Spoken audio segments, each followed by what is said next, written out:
In this tutorial, you'll learn how to merge or share your Outlook calendars by adjusting the sharing settings. First, switch to the Calendar section in Outlook to begin merging or sharing your calendars. Next, select the calendar you want to manage from the list so you can adjust its sharing and visibility.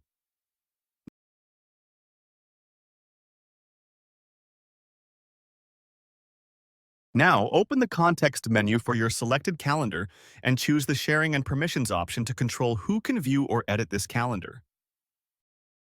Here, enter the email address of the person or account you want to share the calendar with, then select the permission level, such as Can Edit, to grant the appropriate access. Finally, open the Permission dropdown to ensure the correct access is set, and click Share to send the invitation, allowing others to access and merge calendar details.